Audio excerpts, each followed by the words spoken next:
अस्सलाम वालेकुम। उम्मीद है आप सब खैरियत से होंगे। आज आपके लिए एक बहुत ज़बरदस्त और नई रेसिपी लेकर हाज़िर हूँ।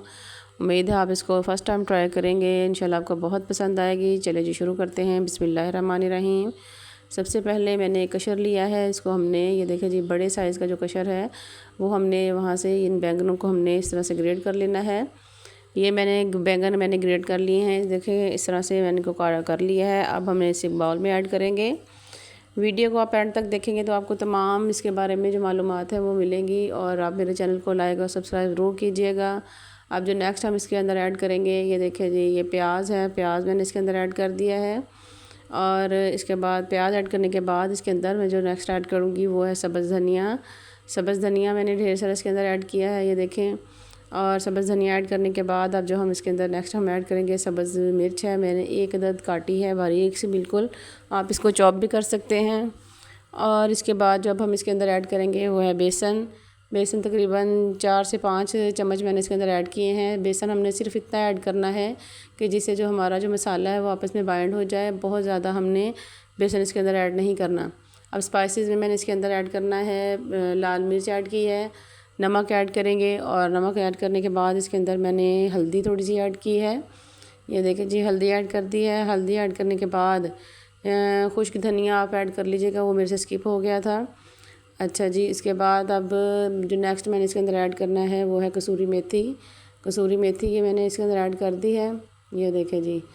और अब हमने इसको अच्छी तरह से मिक्स करना है, पानी नहीं डालना, पहले हमने इसको अच्छी तरह से मिक्स कर लेना है। और इसको ये देखें जी, ये मैंने इसको चम्मच की मदद से अब हम इसे मिक्स करेंगे। ये देखें अब हमने इसके अंदर पानी ऐड नहीं किया बिल्कुल भी, इसको हम ऐसे ही मिक्स कर रहे हैं। और अब ये देखें तकरीबन ये मिक्स हो चुके हैं इसी तरह पानी के बगैर। और अब हमने इसके अंदर थोड़ा सा पानी ऐड करना है ताकि जो हमारा जो मसाला है वो आपस में अच्छी तरह से बाइंड हो जाए। बहुत ज़्यादा पानी नहीं ऐड करना कि बिल्कुल हमारा पतला सा पेस्ट बने, हमें थोड़ा सा थिक पेस्ट हमने इसका बनाना है। और पानी मैं आपको भी दिखाती हूँ, बिल्कुल थोड़ा सा, ये देखें मैंने पानी इसके अंदर बस इतना सा हमने पानी ऐड करना है। और अब हम इसे अच्छी तरह मिक्स करके इसका हम ज़बरदस्त सा एक हम इसका ये देखें जी इस तरह से थोड़ा सा थिक सा हमने इसका इस तरह पेस्ट बना लेना है कि जो चीज़ें हैं वो सिर्फ आपस में इस तरह से बाइंड हों, बहुत ज़्यादा पतला नहीं करना। अब हमने एक पैन में ऑयल गरम किया है, ये देखिए जी पैन में ऑयल गरम हो चुका है। अब इसके अंदर हम तमाम ये जो मैंने बनाया है ये मिक्सचर, ये पकौड़े हम इसके अंदर ऐड करेंगे। हाँ जी, बैंगन के पकौड़े आप इंशाल्लाह इसको फ़र्स्ट टाइम ट्राई करेंगे, आप बहुत हैरान होंगे कि बैंगन के भी इस तरह से क्रिस्पी से पकौड़े बन सकते हैं। आप इसको एक दफ़ा ज़रूर ट्राई कीजिएगा, बहुत ज़बरदस्त और बहुत ही मज़ेदार ये बैंगन के पकौड़े जो हैं वो बनकर तैयार हुए थे। और ये देखें जी ये तमाम 1 बाय 1 मैंने तमाम जो हैं बैंगन इसके अंदर ऐड कर दिए हैं। पकौड़े ये जो मैंने मिक्सर तैयार किया था, ये तमाम बैंगन के जो पकौड़े हैं मैंने इसके अंदर ऐड कर दिए हैं। अब हमें इन्हें थोड़ी देर के लिए हम ब्राउन होने देंगे। जिस तरह इनकी थोड़ा सा ब्राउन हो गए हम इनकी साइडें चेंज कर देंगे। ये देखें जी ये तकरीबन अब इनकी हल्की हल्की सी जो ये ब्राउन होने शुरू हो चुके हैं।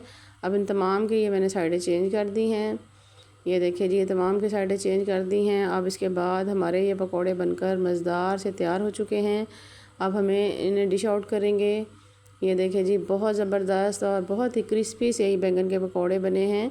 कतली वाले पकौड़े तो हमने बहुत से बनाए हैं और खाए भी हैं, लेकिन इस तरह से कश की मदद से बैंगन के पकौड़े इंशाल्लाह फ़र्स्ट टाइम ट्राई करेंगे।